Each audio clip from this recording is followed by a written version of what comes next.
At 6 a.m. on December 31st, the intercom in my apartment started blaring like an emergency alarm. I opened my eyes in the darkness of my room, my heart pounding against my chest, thinking something terrible had happened. I got up, stumbling over my slippers, the cold of the floor piercing my bare feet, and walked to the entrance without turning on the lights. I pressed the button and heard something that sent a chill down my spine.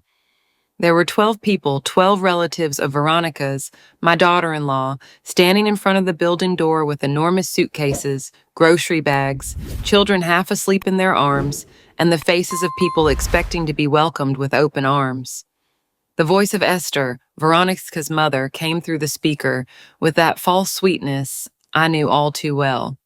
"Patricia, dear, we've arrived. Daniel told us to come straight to your place. Please open up. The children are tired from the trip." I felt my fingers freeze on the intercom button. Daniel, my son, had given them my address. He had told them to come to my apartment without asking me, without notifying me, without even considering that I might have other plans or simply the desire to be alone. I activated the speaker, and what came out of my mouth at that moment was barely a choked whisper, but the words I said afterward changed absolutely everything. If you're watching this video, please like, subscribe to the channel, and tell me in the comments where you're watching my story of revenge from. I want to know how far it has reached. Let me explain how I reached that breaking point, because none of this makes sense without context. My name is Patricia, I'm 69 years old, and I live alone in a 7th floor apartment that smells like freshly brewed coffee in the mornings and lavender at night. This place is my refuge, my territory, the only space in the world where I can breathe without asking permission. After Robert died 5 years ago, this apartment became more than just a home. It became my complete identity. Every object has its exact spot. The white porcelain cups are organized by size on the top shelf of the kitchen. The books in the living room are organized alphabetically, though almost no one ever comes to see them. The plants on the balcony are watered every Wednesday and Saturday, without fail, and have grown so tall that some already touch the ceiling. My routine is sacred. I wake up at 7 a.m., brew coffee in the Italian mocha pot I brought back from my trip to Rome 15 years ago, and sit by the window to watch the city wake up. The buildings across from mine light up window by window like the little lights on a giant Christmas tree. I hear the sound of the cars below, the distant murmur of life continuing, but from up here everything feels soft, manageable, under control. I always eat the same breakfast: toast with strawberry jam, a small portion of fresh cheese, and an apple cut into quarters. Afterward, I immediately wash the dishes because I can't stand to see the kitchen messy. I wipe the table with a damp cloth, arrange the chairs, and then my day begins. On Tuesdays and Thursdays, I go to the market. I walk slowly down the aisles, checking every product, comparing prices, even though I already know the cost of everything by heart. I like to touch the fruit, feel its texture, or smell it to know if it's ripe. The lady who sells vegetables already knows me and always sets aside the firmest tomatoes for me. On Friday afternoons, I go to my knitting class at the neighborhood community center. We are 6 women all over 60, and we sit in a circle knitting scarves, hats, and blankets while we talk about our lives. They talk about their grandchildren, their aches and pains, the problems with their adult children who never visit them. I listen more than I speak. I don't like to share too much. I learned that when you tell people your problems, they use them against you later. Daniel is my only son. He's 42 years old. He works for a tech company that I never quite understood exactly what it does, and he's been married to Veronica for 8 years. Initially, when he introduced her, I thought she was a nice girl. She smiled a lot. She brought desserts when they came to visit me. She asked about my health, but over time, I started to notice things. Small details that I ignored at first because I didn't want to be that bitter mother-in-law who hates her son's wife. Veronica has a way of speaking that seems kind but is full of invisible thorns. She'll say, "Oh, Patricia, your blouse is lovely, though that green color isn't really in style anymore," leaving you unsure if she complimented you or insulted you. She rearranges things in my kitchen when she visits, moving my pots and pans and saying it's more practical that way without asking if I want her to touch my things. Once she brought a new tablecloth and put it on my table without asking, saying mine was too worn out, as if my opinion didn't matter in my own home. But I kept quiet. I always kept quiet because Daniel seemed happy, and I didn't want to be the mother who causes problems. Every time I felt that annoyance growing in my chest, I took a deep breath and reminded myself that I had to be understanding, that modern families are like this, that I come from another generation, and perhaps I was being too sensitive. I swallowed the words, smiled, and nodded, storing every small humiliation in an invisible drawer inside my chest that kept filling up more and more. The relationship with Daniel changed after he got married. Before, he called me 3 times a week. We came for lunch together on Sundays. He told me about his problems at work, his plans for the future. But Veronica arrived and slowly built a wall between us, so thin it was barely noticeable, yet so solid that we could no longer connect. The calls became bi-weekly, then monthly. Lunches were canceled with last-minute excuses. They had an engagement. Veronica wasn't feeling well. The traffic was heavy. And I accepted everything without complaint because that's what good mothers do, right? They step aside, they don't bother, they don't demand. They simply wait for their children to remember them once in a while. That morning of December 31st, with the intercom ringing and those 12 people waiting downstairs, all those swallowed words, all those accumulated silences, all those times I said yes when I wanted to scream no, gathered in my throat like a ball of fire. I pressed the intercom button and heard my own voice come out strangely calm, almost cold. "Hold on a moment. I'm coming down to open up." I hung up before Esther could reply. I stood in front of the device, looking at the small red light blinking in the darkness of the hallway, and something inside me broke. It wasn't a dramatic rupture. There were no tears or screams. It was more like a crystal glass shattering in slow motion. First, a thin, almost invisible crack appears, and then everything crumbles into pieces so small they can never be put back together. I walked toward my bedroom, turned on the light, and saw myself in the closet mirror, a 69-year-old woman with disheveled gray hair, a face marked by sleep and tired eyes. I wondered at what point I became invisible to my own son, at what point my life stopped mattering. I dressed slowly, choosing each garment carefully, though I wasn't quite sure why. Brown pants, a cream-colored blouse, a mustard yellow knitted cardigan that I had made myself last winter. I washed my face with cold water, combed my hair back, tying it in a low ponytail, and put on my glasses. I needed to see everything clearly, every detail, every gesture, every word that was about to come. I truly wonder if you were in my place, what would you do? Would you choose to be quiet to maintain peace, or would you dare to face everything to reclaim your voice? I want to know your opinion because every story is like a candle that can light the way for someone else. I went down the stairs instead of taking the elevator. I needed those 7 flights of distance to think, to prepare myself, to decide what I was going to do. My steps echoed in the stairwell, a dry, solitary sound that reminded me of my heartbeat. When I opened the building door, the cold of the early morning hit my face like a slap. They were all there. Esther with her enormous fake smile carrying a bag full of Tupperware that surely contained food I hadn't asked for. Ramiro, her husband, a large, noisy man who always talked too loud, was dragging 2 giant suitcases. There were 3 of Veronica's siblings with their respective spouses, 4 small children running between the adults' legs, and 2 teenagers glued to their phones who didn't even look up when I appeared. They all looked at me with that expression of relief, as if I were their salvation, as if my apartment were a refuge that belonged to them by divine right. "Patricia, thank goodness you opened up fast," Esther said, advancing toward me as if we were lifelong friends. "The trip was awful, 8 hours on the highway. The kids didn't stop crying, and Ramiro missed the exit twice. We are exhausted. Daniel told us it was no problem, that you would be thrilled to host us for New Year's. How lovely to have such a generous mother-in-law, right?" She hugged me before I could step back, and I smelled her sickly sweet perfume mixed with travel sweat. She let go and started shoving everyone inside the building as if she were the owner of the place. I didn't say anything, absolutely nothing. I just stood there holding the door open while they all filed in, dragging suitcases, carrying children, talking all at once about the traffic, the heat, the exhaustion, the excitement of spending the holidays in the city. No one asked me how I was. No one asked if it was really okay for them to come. No one seemed to notice that it was 6 a.m. and that I had just been woken up from my sleep without any consideration. We went up in the elevator in two groups because we couldn't all fit. I rode in the second trip, squeezed between suitcases and the smell of reheated food coming from Esther's Tupperware. The elevator went up slowly, making that metallic noise it always does, and I watched the numbers light up one after the other.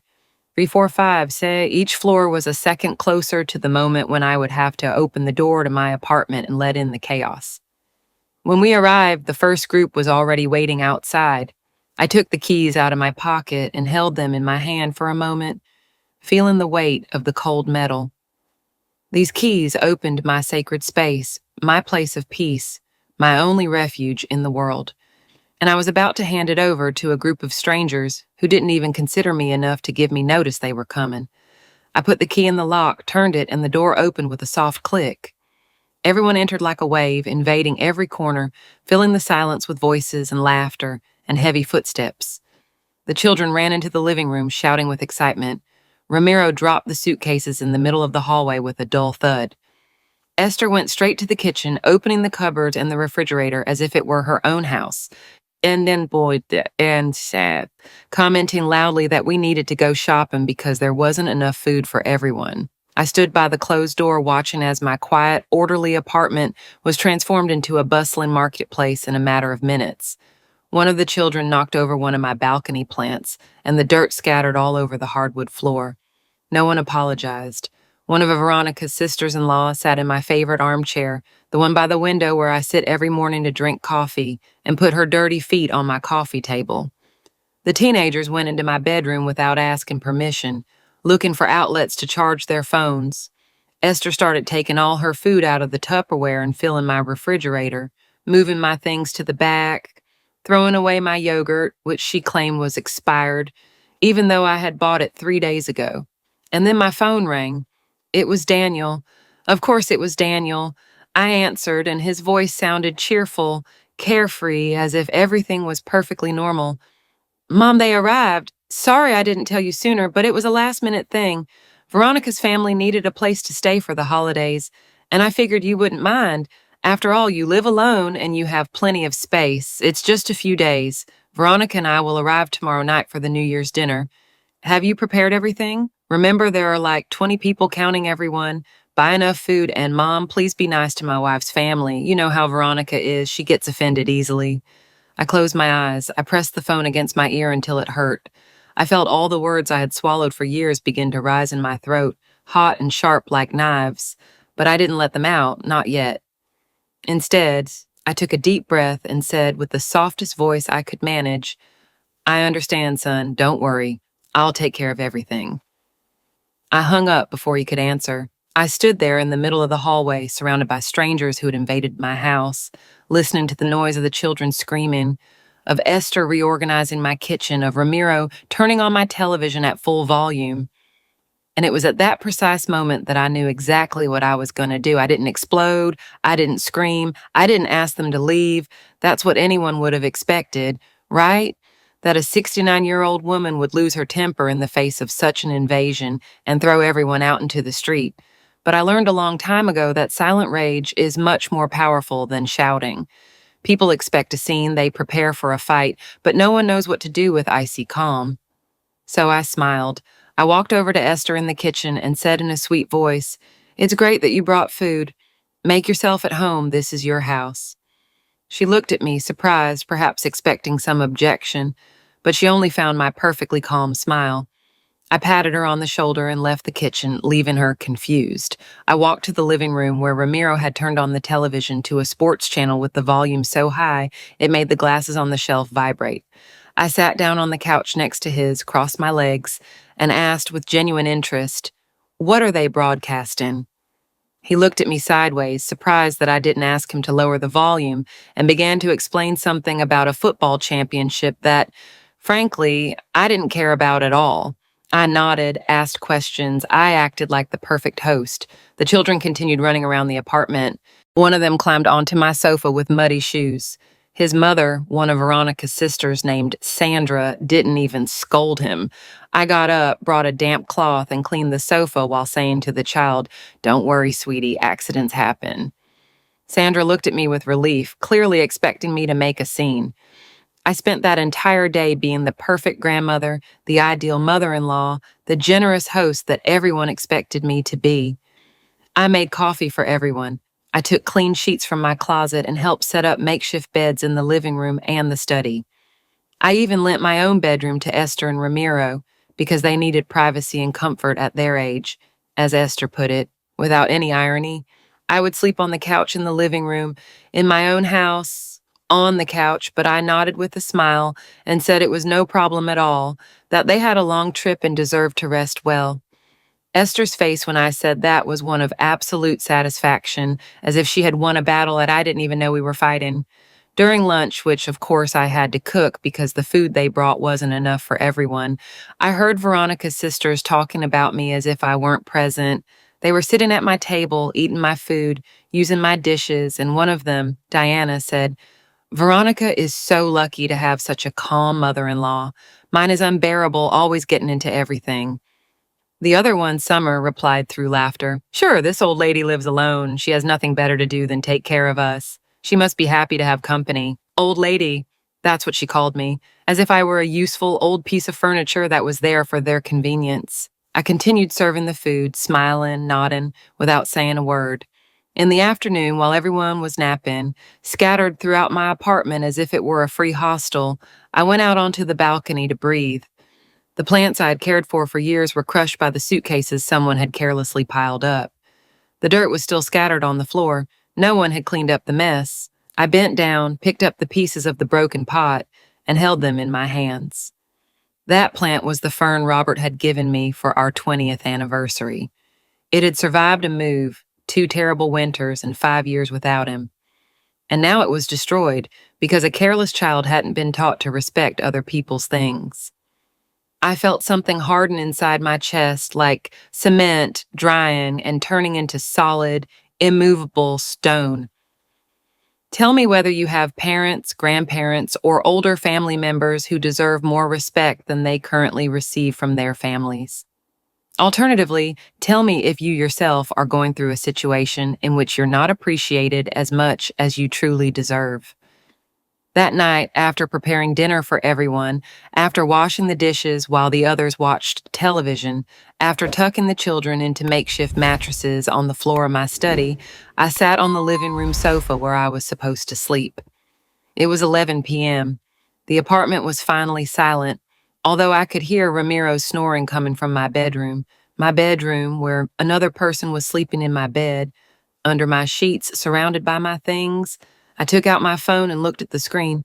Daniel hadn't called back, not even a message asking how I was, if I needed help, if everything was going well. Nothing. For him, I had simply fulfilled my function to be the empty space where others could deposit their problems. I opened my contact list and searched for a name I hadn't dialed in months. Henry, my younger brother, lives in another city. We don't talk often, but we've always had that silent connection that siblings who survived a difficult childhood together have. I dialed his number. He answered on the third ring in a sleepy voice. "Patricia, what's wrong? Are you okay?" I realized I was crying only when I heard my own voice crack as I answered. "Henry, I need to ask you something. Do you remember your friend David, the one who works in real estate?" There was silence on the other end, then his voice, now completely awake and alert. "Yes, why?" I took a deep breath, wiped my tears with the back of my hand, and said, "I need to sell my apartment quickly." What followed was a 40-minute conversation in a low voice so as not to wake anyone. Henry didn't ask stupid questions. He didn't tell me I was exaggerating or to think about it. He just listened while I told him everything.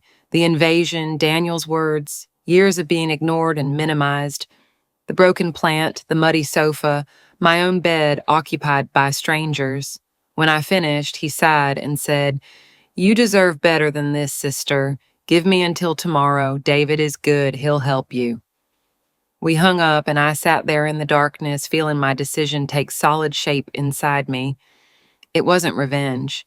Or maybe it was, but the purest kind, taking back what was mine, even if it meant destroying everything in the process. December 31st dawned with more chaos. The children woke up at 6 a.m., screaming that they were hungry. Esther emerged from my bedroom, yawning and demanding coffee as if I were a maid. Veronica called at 8 a.m. to say that she and Daniel would arrive later because they first had to stop by some friend's place. Later, in my mind, translated to, "You are not a priority. I am not a priority." I hung up the phone and continued preparing breakfast for 12 people who ate as if they hadn't eaten for days, without saying thank you, without clearing a plate, without cleaning a crumb. While everyone was having breakfast, the doorbell rang. It was David. Henry had kept his word. I opened the door, and there he was, a man, about 20 years old, gray suit, briefcase in hand, professional smile. "Mrs. Taylor, I'm David, your brother Henry's friend. I'm here about the apartment matter." I let him in. Esther looked up from the table, confused. "Who is that?" I smiled sweetly and replied, "A friend who came to help me with some boring paperwork. Don't worry, keep eating."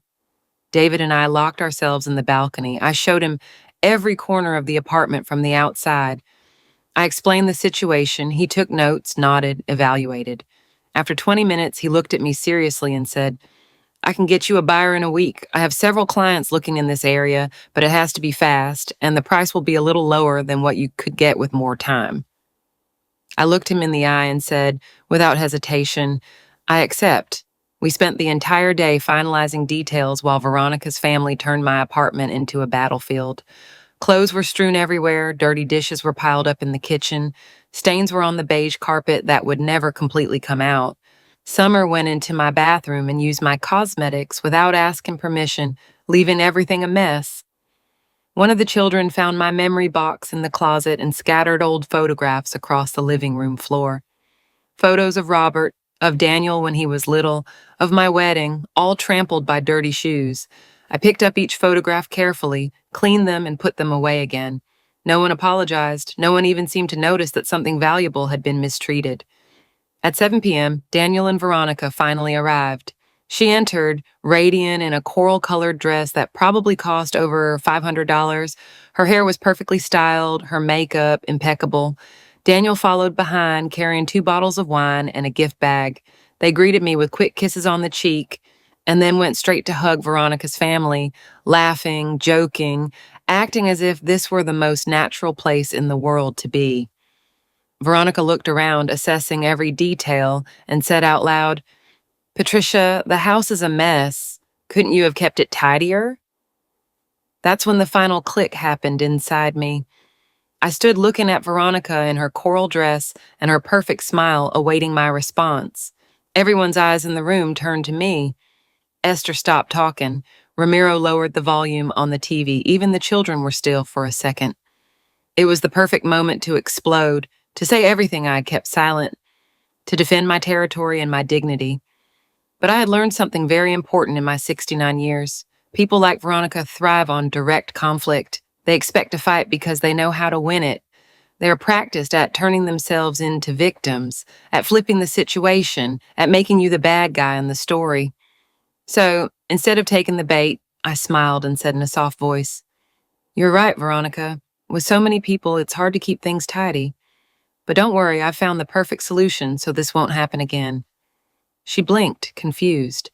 Daniel looked at me with relief, clearly thinking I had given up, that I had accepted my place as the submissive, compliant mother-in-law. "That's my girl, Mom," he said, patting me on the shoulder as if I were a child who had finally learned her lesson. "I knew you'd understand. Family is the most important thing, right?" I nodded, kept my smile, and returned to the kitchen to continue preparing the New Year's dinner. While cutting vegetables, I listened to their conversations in the living room.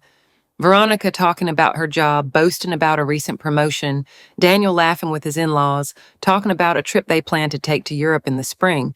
No one asked how I was, no one offered to help with the food. I was just the stage where they performed their play. Dinner was ready at 9 p.m., roast turkey, mashed potatoes, salads, freshly baked bread, desserts. I spent about $300 on ingredients that I bought with my own pension, money I had been saving to fix the leak in the bathroom. The table wasn't big enough, so we had to use the study table too and put boards on sawhorses in the living room. 20 people squeezed together, eating, talking, laughing. I served every plate, filled every glass, made sure everyone had enough. When I finally sat down, there was almost no food left. Daniel didn't even notice. He was too busy toasting with Ramiro, promising him that next year they would all come to his city to celebrate there. After dinner came the time for gifts. Veronica had brought a huge bag full of packages wrapped in shiny paper, gifts for her parents, her siblings, the children. Everyone opened them excitedly, shouting and thanking her. There was nothing for me, not even a card. Daniel noticed and looked uncomfortable. "Mom, I'm sorry. In the rush, we forgot your gift. We'll bring it next week." Next week. As if I were a pending task on his to-do list. Veronica didn't even have the decency to apologize. She just shrugged and said, "Well, Patricia never tells us what she wants. It's hard to buy her things. Because you never asked me, I thought." But out loud, I only said, "Don't worry, I don't need anything." It was 20 minutes before midnight when Veronica decided to rearrange my living room. She literally started moving furniture because, according to her, it would look better for photos. She moved my favorite armchair against the wall, pushed the coffee table into a corner, and changed the lamp's location. Esther helped her, the two of them laughing and decorating my space as if it were a photo studio. I watched them from the kitchen as I washed dishes, seeing how they transformed my home into something unrecognizable. Summer took out her phone and started taking photos for her social media, posing in front of my window with a glass of wine in hand, with a caption I managed to read over her shoulder. "New Year's with family at the world's sweetest mother-in-law's house." She didn't even know my name. Midnight arrived. Everyone toasted, hugged, shouted, "Happy New Year," with a joy that seemed obscene to me. Daniel hugged me quickly, distracted, already looking for Veronica for the midnight kiss. No one else greeted me.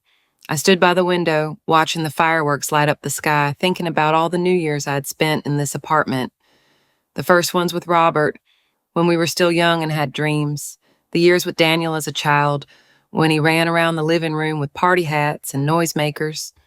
The first years alone, sad and silent, learning to live with the emptiness. And now, this one, surrounded by people, but more alone than ever. At 1 a.m., when everyone was tired of dancing and drinking, Veronica announced that she and Daniel would be going to sleep at a hotel. Of course they would leave. They had only come for dinner for the photos to fulfill the minimum protocol.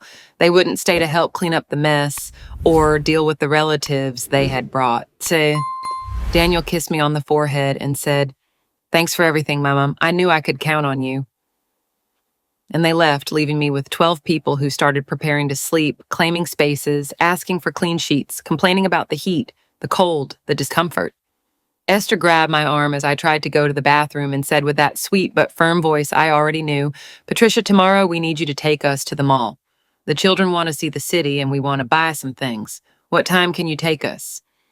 It wasn't a question, it was an order disguised as a polite request. I told her I would think about it and locked myself in the bathroom, the only place I could be alone for 5 minutes. I sat on the floor with my back against the door and took a deep breath, feeling the weight of everything crushing my chest. My phone vibrated. It was a message from David. "I have a buyer, a businessman who needs to close fast, offering $400,000. Cash closing in 2 weeks. It's a good price considering the urgency. Accept." My hands were trembling as I wrote the answer. $400,000? It was less than the apartment was truly worth, probably about $50,000 less than the market price. But it was enough to buy something smaller, simpler, just for me, and I would still have money left over to live comfortably. I wrote, "I accept, proceed with everything." I sent the message and kept looking at the screen until the reply appeared. "Perfect, I'll send you the papers tomorrow." I left the bathroom and found Sandra waiting outside with an annoyed look. "Finally! I thought you had died in there." She went in, pushing past me without apologizing. I walked to the living room and saw my apartment destroyed. There were dirty glasses on every surface, crumpled napkins on the floor, wine stains on my carpet, food crumbs everywhere. The sofa where I was supposed to sleep was occupied by 2 of the teenagers who had fallen asleep watching TV. There was no place for me. In my own house, there was no place for me.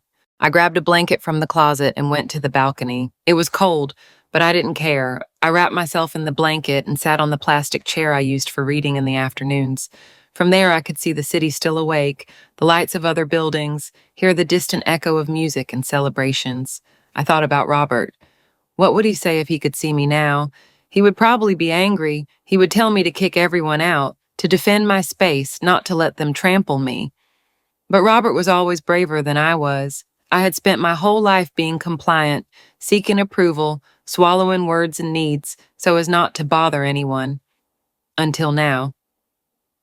The next 2 days were a calculated hell. Esther insisted that I take her on tours of the city. The children broke a vase that had belonged to my grandmother. Veronica came by every afternoon to supervise that I was treating her family well, as if I were an employee who needed surveillance. Daniel called, but never asked how I was. He only gave me instructions. Buy this, take my mother-in-law here, be patient. Patience. As if patience were an infinite resource that I had an obligation to provide. On the third day in the morning, David arrived with the papers. Esther opened the door thinking it was someone else and almost threw him out. I quickly intervened. He's my accountant. He's here to review some tax matters. We locked ourselves in my bedroom, which I'd finally reclaimed because Esther and Ramiro decided that the living room sofa was more comfortable. I signed every paper with trembling but determined hands. The sale was done. The apartment was no longer mine. I had exactly 14 days to vacate. When David left, I sat on my bed and looked around. Every corner of this room had a history. Right there in that corner, Robert used to sit and read the newspaper on Sundays. In that closet, I kept Daniel's clothes when he was a child, which I could never throw away. In that window, I stood to watch the sunrise on the days I couldn't sleep. And now, all of that was leaving by my own decision. It was terrifying and liberating at the same time. I left the room and found the entire family eating the lunch I had prepared. Veronica was there again, sitting at the head of my table as if she were the owner. She saw me and smiled. "Patricia, I need to talk to you after we eat. I have some suggestions on how you could organize your house better." And that's when I decided it was time to begin. I sat down at the table with everyone. I ate in silence while Veronica talked nonstop about her ideas for improving my apartment. She wanted me to paint the walls white because the current ivory color made everything look too old. She suggested I throw away half my furniture because, at your age, you need something more modern and minimalist. She said my kitchen needed a complete remodel because the dark wood cabinets were out of style. She spoke of my home as if it were a renovation project that she would direct, as if I were simply an obstacle in her path to the aesthetic perfection she imagined. Everyone nodded, gave opinions, added suggestions. Ramiro said the bathroom needed new tiles. Esther commented that my curtains were horrible and that she knew a place that sold lovely ones. No one asked if I wanted to change anything. No one considered that perhaps I loved my apartment exactly as it was. We finished eating, and Veronica followed me into the kitchen as I collected the plates. She leaned against the counter, blocking my way to the sink, and said in that voice she used when she wanted to sound reasonable but was actually giving orders, "Patricia, I know this has been a lot for you. Having my whole family here must be exhausting, but I want you to understand something important. Daniel and I are building our future, and we need you to be part of the team. That means being flexible, being available when we need you, understanding that the family now includes mine." She paused, looked me directly in the eyes, and continued. "The truth is, you live alone in an apartment that is too big. We've been thinking that maybe it would be better for you to move to something smaller, more manageable. That way you'd have fewer responsibilities and could be more available to help us when we need you to look after future grandchildren or host visitors." There it was, the naked truth of what they really wanted. It wasn't just that I'd be hospitable or generous. So they wanted me to reduce my life, to make myself smaller, more convenient, more available for their needs. They wanted me to sell my apartment, move to something insignificant, and use the leftover money to fund their comfortable life. They had probably already planned how to spend that money, a down payment on a bigger house, that trip to Europe they mentioned, private college for the children they didn't even have yet. I would be the useful grandmother who lives in a tiny room, waiting for their call, existing only to serve them. Veronica awaited my response with that expression of someone being tremendously reasonable and generous. I put the dishes in the sink, calmly dried my hands, and said to her, "You're right, Veronica, I've been thinking the exact same thing." Her face lit up. clearly surprised that I gave in so easily. Really? Oh, Patricia, what a relief. I knew you would understand. Daniel is going to be so happy. You'll see, it's the best for everyone. I nodded, maintained my smile, and added, In fact, I've already taken the first step. I hired someone to help me with the whole process. She practically jumped with excitement. You have? Wow, that's incredible. When do you start looking at options? I can help you. I know some really good real estate people who will find you something small and cheap. It won't be necessary, I said, keeping my tone casual. I've already found the perfect solution. Veronica tilted her head, confused. So fast? And what did you find? I looked her directly in the eyes and replied, I already sold this apartment. The deal closed 3 hours ago. I have 2 weeks to vacate. The color drained from her face. She froze, her mouth slightly open, processing what she had just heard. What did you say? Her voice came out as a strangled whisper. I sold it. The apartment is already signed over. It's done. The new owner takes possession in exactly 14 days. Veronica stepped back, then another step. Her expression changed from shock to fury in a matter of seconds. You can't do that. You can't sell without consulting Daniel. This apartment is practically his, too. It's his inheritance. There was the naked truth. To them, I was just a temporary administrator of assets they already considered theirs. This apartment is in my name, I said in a firm voice. Only my name. Robert left it to me, not Daniel, and I can do whatever I want with it. Veronica began walking in circles, clasping her hands over her head. This is crazy. Are you insane? How much did you sell it for? Who did you sell it to? Did you consult a lawyer? They surely ripped you off. Women your age are easy victims for scammers. I leaned against the counter, crossed my arms, and maintained my calm.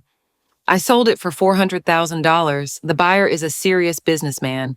Everything is legal and certified. And no, I wasn't ripped off. I simply made a decision about my own life and my own property. Veronica pointed a trembling finger at me. You have to cancel that sale right now. Call whoever convinced you to do this stupidity and cancel everything. I laughed. It was a soft but genuine laugh that seemed to enrage her even more. I'm not canceling anything. This is my decision and it's already made. She darted out of the kitchen screaming, Daniel, come here now. Everyone in the living room fell silent. Daniel rushed in, alarmed. What's going on? What happened? Veronica grabbed his arm, almost shaking him. Your mother sold the apartment. She sold your apartment without consulting you. You have to do something. Daniel looked at me as if I had just told him the world was flat. What, Mom, is that true? I nodded. It's true, I sold the apartment. The deal is closed. He shook his head, confused. But why? Why would you do something like that? Where are you going to go? What were you thinking? I was thinking about myself, I replied with a calm I didn't know I possessed. For the first time in many years, I was thinking about what I need, what I want, my own peace. Daniel ran his hands through his hair, clearly panicking. But this apartment, Mom, this place is worth a lot of money. You should have consulted me before selling it. I could have advised you, gotten a better price, verified that they weren't cheating you. And there it was again, the assumption that I was incapable of making decisions, that I needed his permission, his supervision, his approval. Esther and Ramiro entered the kitchen, followed by the rest of the family. Everyone wanted to know what was happening. Veronica explained it to them in a hysterical voice, dramatizing every detail, painting me as a senile old woman who had done something unforgivable. Esther looked at me with disappointment. Patricia, this affects all of us. Where are we supposed to stay when we come to visit you all? Ramiro added. This is very selfish of you. Family sacrifices for family. Summer intervened.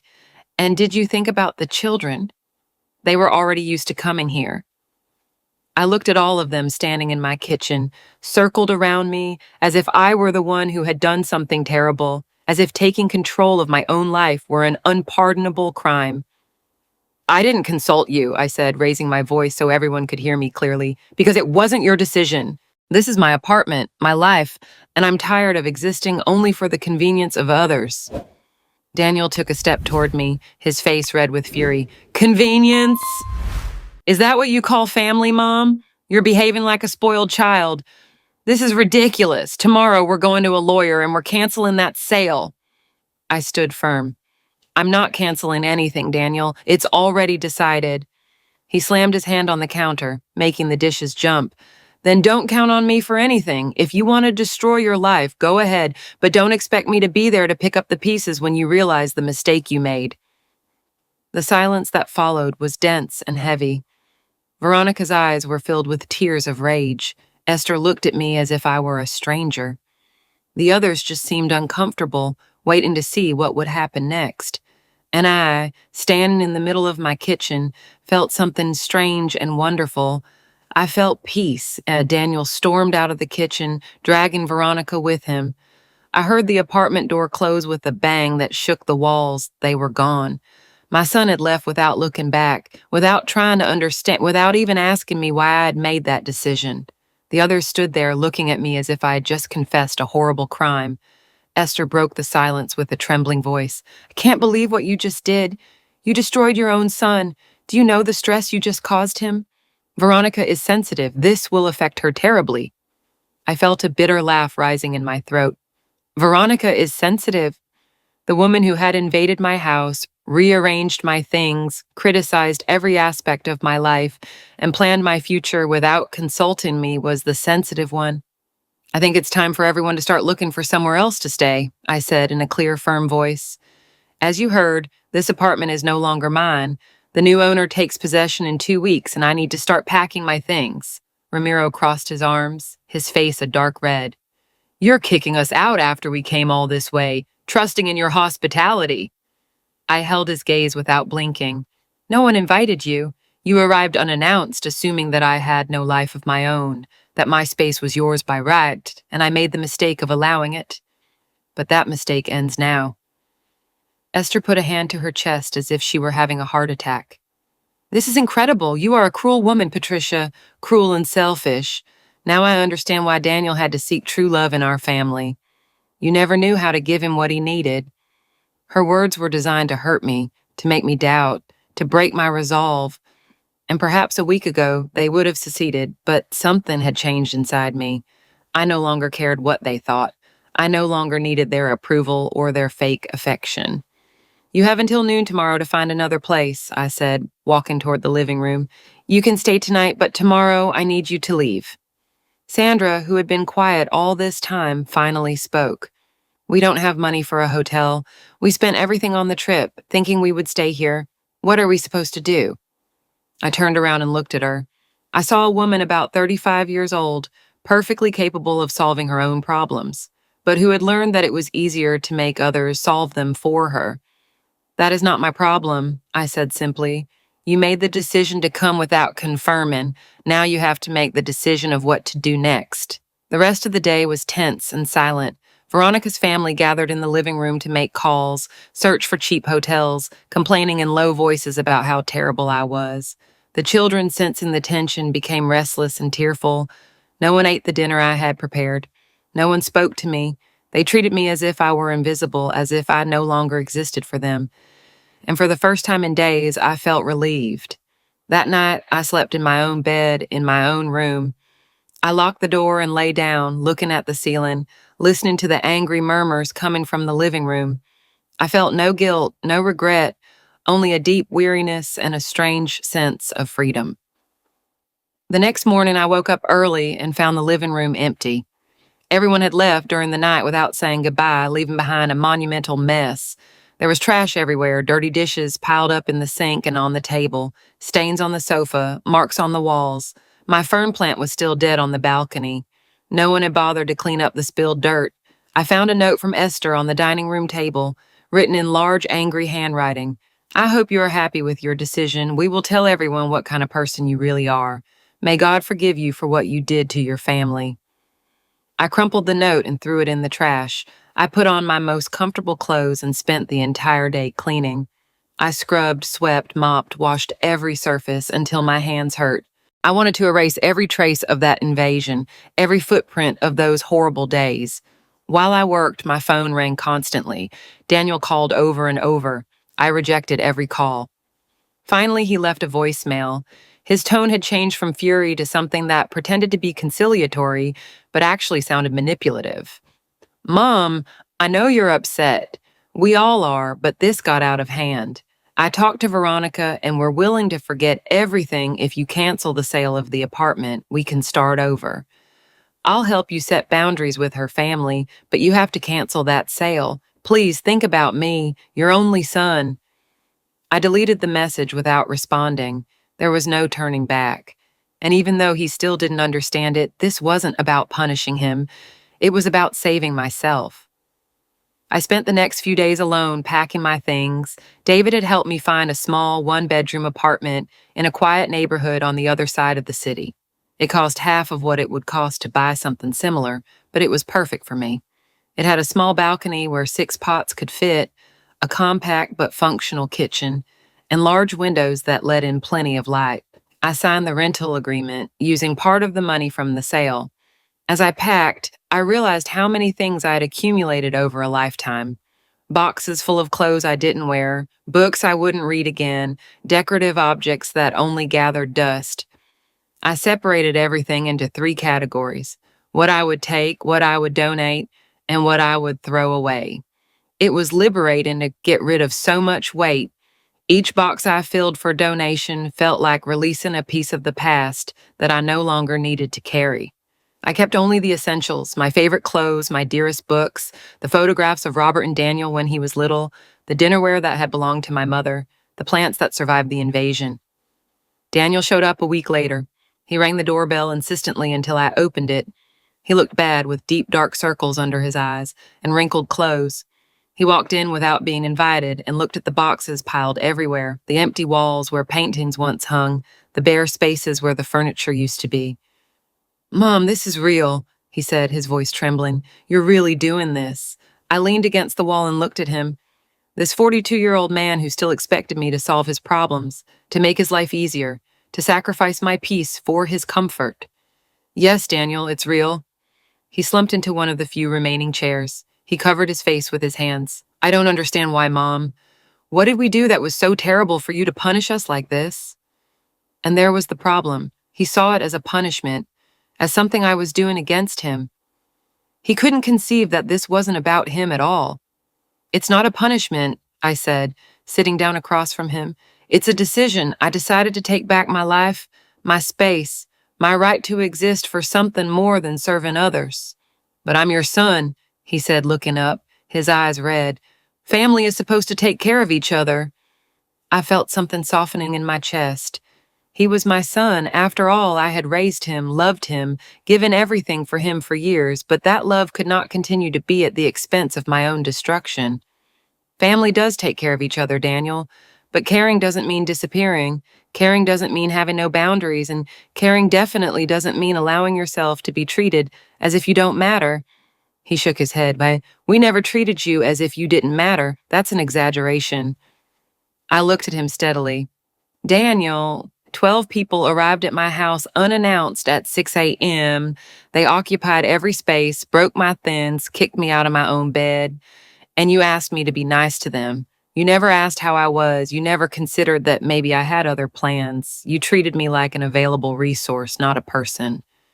He opened his mouth to reply, but found no words, probably because deep down he knew it was true. "And Veronica?" he finally asked. "She's devastated. She says you hate her, that you've always hated her." I sighed, tired. "I don't hate Veronica, but I'm also not going to keep allowing her to run my life. And if you can't see the difference between hating someone and simply setting boundaries with them, then we have a bigger problem." Daniel was silent for a long time. Then he asked softly, "Where are you going to go?" I gave him the address of my new apartment. He wrote it down on his phone. "Can I visit you there?" The question surprised me. I had expected more fury, more attempts at manipulation. "You can," I said, "well, but with the following conditions. You notify me before coming. You come alone or with Veronica, but not with her whole family. You respect my schedule and my space, and you accept that I won't be available every time you need something." He nodded slowly, processing. He got up to leave. At the door, he turned around and looked at me with an expression I hadn't seen in years. Genuine vulnerability. "Mom, do you still love me?" The question broke my heart. "Of course I love you, Daniel. I will always love you, but loving myself is not incompatible with loving you." He left without saying anything else. The last days in the apartment were strange and melancholic. I walked through the empty rooms, listening to the echo of my steps, touching the walls that were once full of photographs and memories. Every corner whispered stories to me. Robert had spilled paint there when we painted the living room ivory 20 years ago. Daniel had hidden his first lost tooth there, waiting for the tooth fairy. I had cried for hours there after the funeral. This place had contained my entire adult life, my greatest joys and my deepest sorrows. And now I was letting it go. The night before the move, I sat on the floor of the empty living room with a glass of wine. I had no furniture left. I had sold or donated everything, except the essentials I would take to the new place. The moonlight streamed through the window, casting long shadows on the hardwood floor. I thought about all the decisions that had led me to this moment.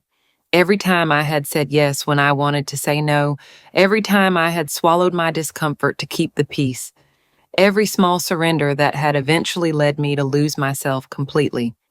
But I also thought about the strength I didn't know I had, the capacity for rebuilding that I had discovered at 69 years old. My phone vibrated. It was a message from Henry, my brother. "I'll be there early tomorrow to help you move. I'm proud of you, sister." Those words made me cry. They weren't tears of sadness, but of relief. Someone in my family understood. Someone supported me without judging me. I replied with a simple thank you because I didn't have the words to express everything I felt. That night, I slept on the floor on an inflatable mattress, looking up at the ceiling I had looked at thousands of nights before. But this time was different. This time, I knew I was choosing my own path. Henry arrived at 7 a.m. with a borrowed van and two of his friends to help load. He hugged me tightly without saying anything, and in that hug, I understood that he knew everything I had been through without the need for explanations. We loaded the boxes, the few pieces of furniture I was taking, the surviving plants. The process was quick and efficient. By 10 a.m., the apartment was completely empty. I did one last walkthrough of each room. I ran my hand over the walls. I looked out the windows one last time. I breathed in the familiar scent of the place that had been my home for decades. "Are you ready?" Henry asked from the door. I nodded, grabbed my purse, and walked out. I closed the door behind me. I put the keys in the envelope I would leave for the new owner at the building management office and walked to the elevator without looking back. The drive to my new apartment was silent. Henry respected my need to process everything in quietness. I looked out the window, watching the city pass, feeling that I was leaving behind a version of myself that no longer existed. The Patricia who lived to please, who made herself small so others could fit, who measured every word not to offend. That woman stayed in that seventh-floor apartment. My new home was in an older but well-maintained building in a quiet, tree-lined neighborhood. The apartment was small, maybe a third of the size of the previous one. But when I opened the door and entered for the first time with my things, I felt something I hadn't felt in years. I felt that it was mine, truly mine, not a space I had to share, not a place others could invade, but my absolute territory. We spent the day getting organized. Henry assembled my new bed, hung the beige curtains I had bought, and helped organize the kitchen. His friends installed the shelves in the living room and connected the appliances. By the afternoon, everything was in its place. The apartment looked cozy and bright. I put the plants on the balcony where they received direct sun in the mornings. The books were arranged on the new shelf. The photographs of Robert were on the nightstand. My mother's dinnerware occupied the kitchen cabinet. Everything that truly mattered was there. Henry and his friends left at dusk after refusing my attempt to pay them. "You're my sister," Henry said. "You don't pay for helping family." He hugged me again and whispered in my ear, "You did the right thing. Don't let anyone tell you otherwise." I was left alone in my new space. I made coffee in my Italian mocha pot. I sat on the balcony in a new plastic chair and watched the sunset. The buildings here were lower. I could see more sky. I heard birds singing in the trees on the street. The air smelled different, cleaner, fresher. I took out my phone and saw that I had several messages. One was from David, confirming that the sale money had already been deposited into my account, so $400,000. After paying the first year's rent in advance, the new furniture, and some move-in expenses, I had over $360,000 saved. Money that was completely mine, that no one could touch, that would give me security for the rest of my life. The other messages were from Daniel, several messages written throughout the day. You moved. Do you need help? Mom, please answer me. Veronica wants to talk to you. I didn't reply to any of them. I wasn't ready yet. I needed this time for myself, to settle down, to get used to this new version of my life. There was a final message from a number I didn't recognize. I opened it and it was from Esther. I hope you're happy. Daniel is suffering because of you. You are a terrible mother. I read the message twice, then deleted it and blocked the number. I wasn't going to allow that poison to reach my new space. That night, I ate a simple dinner, vegetable soup and toast. I washed my single plate and single cup, dried them, and put them away. Then I took a long bath in the small bathtub, using lavender salts I had bought specifically to inaugurate my new life. I put on my most comfortable pajamas, made my bed with new sheets that smelled like a store, and went to bed early. The bed was firm and comfortable. The pillows were perfect. There was no one else in the apartment making noise, taking up space, demanding attention. Only me, my breathing, the precious silence of chosen solitude. I closed my eyes, and for the first time in weeks, I slept deeply, without nightmares, without waking up startled. I slept like someone who had finally come home. The first few weeks in my new apartment were a time of discovery and adjustment. I learned the sounds of the building, the plumbing that made a strange noise every morning at 6 a.m., the steps of my upstairs neighbor who left for work at 7:30 a.m., the barking of the dog next door that sounded at 5 p.m. when its owner returned. These were new sounds that were part of my new routine. I explored the neighborhood, walking slowly along the tree-lined streets. I found a small bakery 2 blocks away where the bread came out hot. At 8 a.m., I discovered a park with wooden benches where older ladies gathered to knit on Thursday afternoons. I joined them without announcing myself too much. I simply sat down with my knitting, and eventually we started talking. No one there knew my story. No one knew about the sold apartment, the family that had invaded me, the drastic decision I had made. To them, I was simply Patricia, a year-old woman who lived alone and knitted mustard-colored scarves. It was liberating to be anonymous, to start from scratch, to build relationships based on who I was now and not who I had been before. One of the ladies, named Rose, invited me to her house for tea. She lived in the same building as me, 3 floors up. Her apartment was similar to mine, but decorated with hundreds of photographs of grandchildren and great-grandchildren. She told me that her children visited her every Sunday without fail, that she never felt alone, that family was the most important thing in her life. I listened to her story with a mixture of envy and relief. Envy because she clearly had what I had lost, or perhaps never had, a family that genuinely valued her, but also relief because her life, though beautiful, was not mine. I had chosen a different path. I had chosen peace over obligation, chosen solitude over toxic company. And although there were still moments of doubt, of questions that woke me up at 3 a.m. questioning if I had done the right thing, most days I felt lighter than ever. Daniel finally showed up on a Tuesday afternoon. He had sent a message that morning asking if he could visit me. I replied yes, only him, and gave him the address. He arrived exactly at 4 o'clock, punctual as he always had been when something mattered to him. He was carrying a bag from the bakery I already knew was sweet for bread and cookies. He knocked softly on the door, and when I opened it, I saw that he had cut his hair, that he was wearing clean, ironed clothes, that he had made an effort to look presentable. "Hello, Mom," he said in a cautious voice, as if I were a wild animal that might run away at any moment. "Hello, son, come in." I let him in and watched as his eyes scanned the small space. The apartment probably fit 3 times into the living room of his house, but it was clean, tidy, full of light. "It's nice," he finally said, and it sounded genuine, different, but nice. I made coffee for both of us, and we sat at the small dining table by the window. There was an uncomfortable silence filled with all the words we hadn't said, the screams we never screamed, the apologies neither of us had offered yet. "Mom, he started, then stopped, took a deep breath, and tried again. "I've been thinking a lot about what you said, about how we treated you, and you're right." Those last 2 words surprised me so much that I almost spilled my coffee. "You're right," he repeated. "We didn't see you, we didn't consider you. We treated you as if your only purpose was to be available for us, and that was awful. I felt something loosen in my chest. I hadn't realized how much I needed to hear those words until that moment. Thank you for saying that, I replied in a soft voice. You don't know how much that means to me. He nodded, nervously playing with his cup. Veronica doesn't see it that way yet. She thinks you exaggerated, that you sold the apartment just to punish us. We've been fighting a lot about it. I didn't say anything, waiting for him to continue. I told her that if she can't respect my decisions about my relationship with you, then we have a serious problem. She didn't take it well. She says I have to choose between the two of you. I felt a pang of guilt mixed with something darker, something that dangerously resembled satisfaction. I don't want you to choose, Daniel. I don't want to destroy your marriage.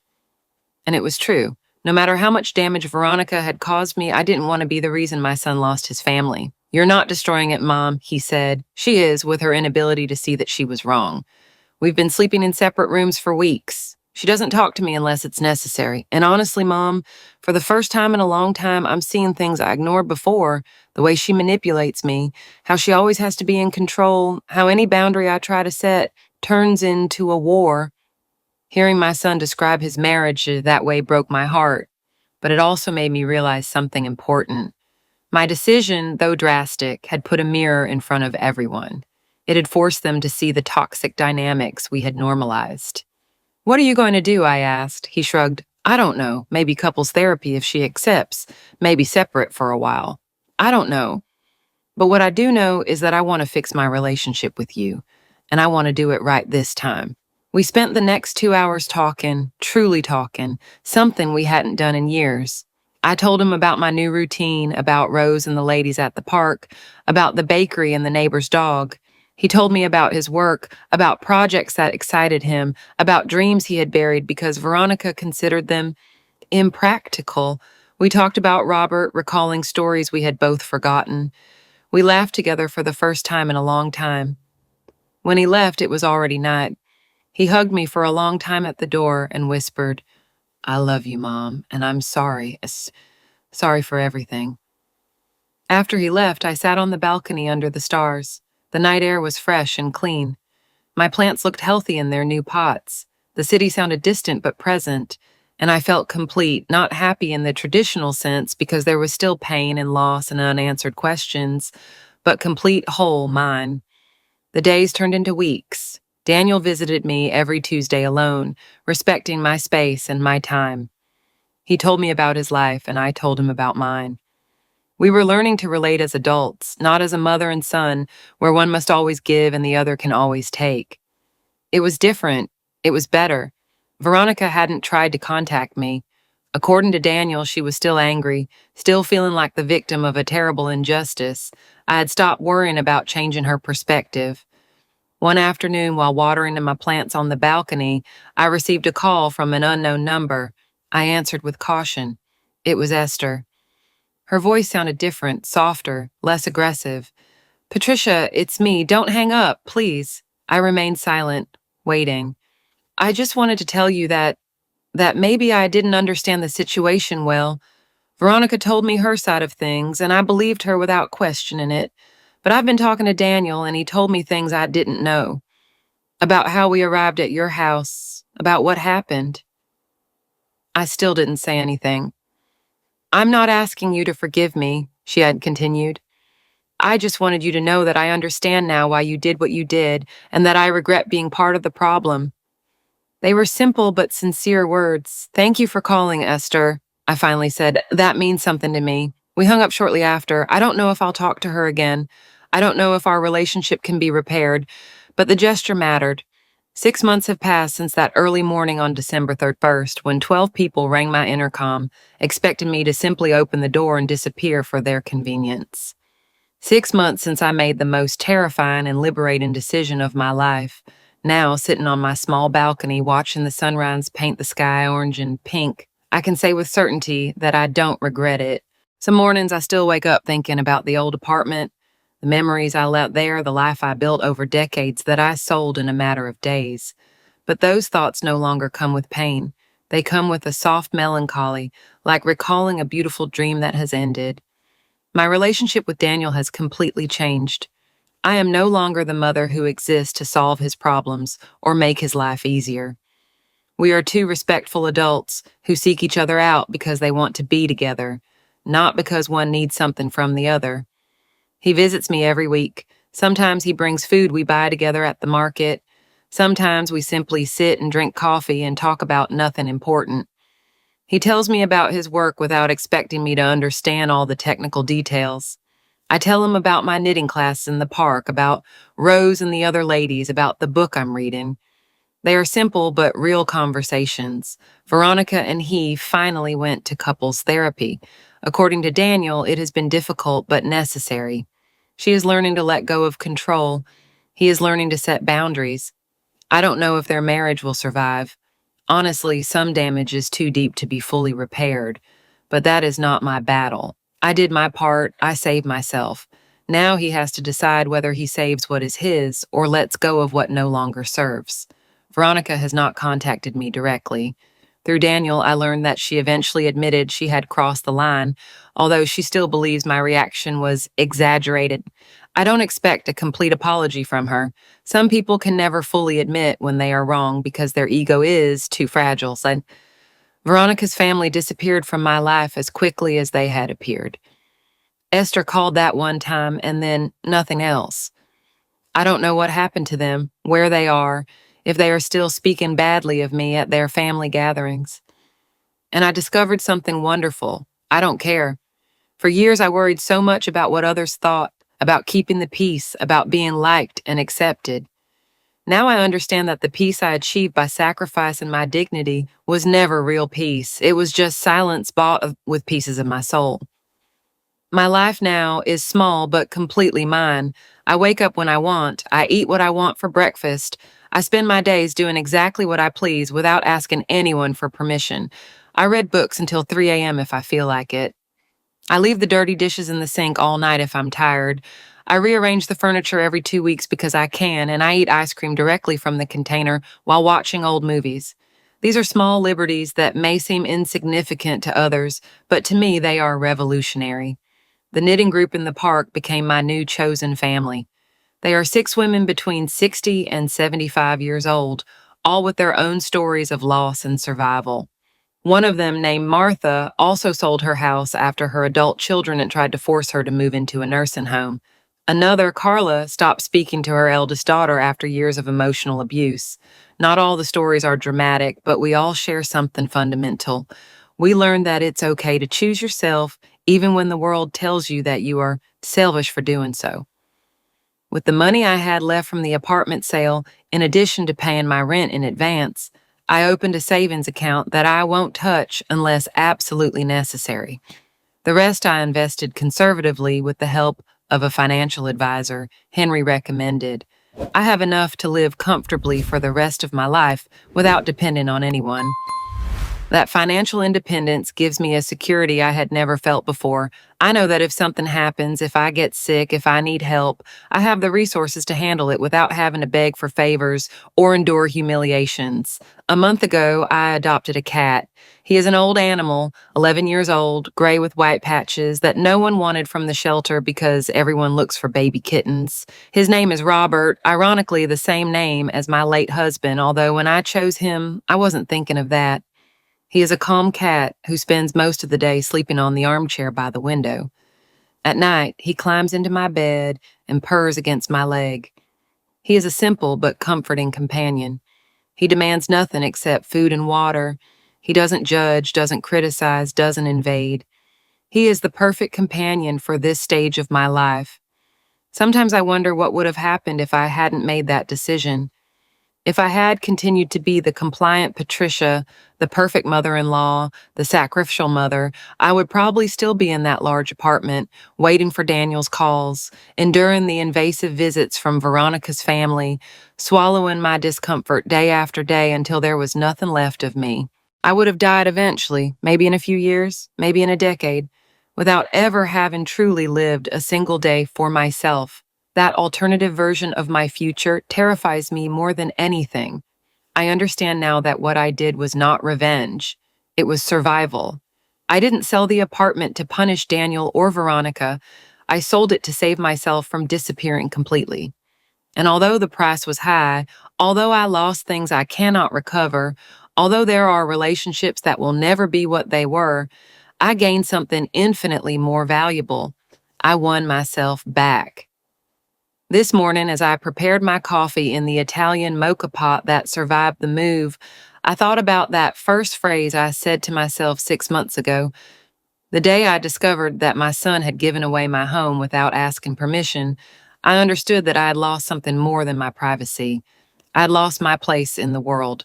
But I was wrong. I hadn't lost it. I had just lent it out for too long to people who didn't value it. And now I recovered it.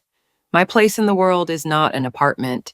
It's not being the perfect mother or the compliant mother-in-law.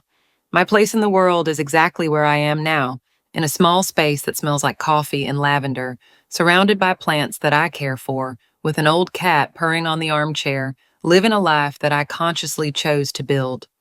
The moral of my story is neither simple nor comfortable. I can't say that everything turned out perfectly or that there were no losses, but I can say this. Sometimes to reclaim your peace, you have to be willing to lose everything.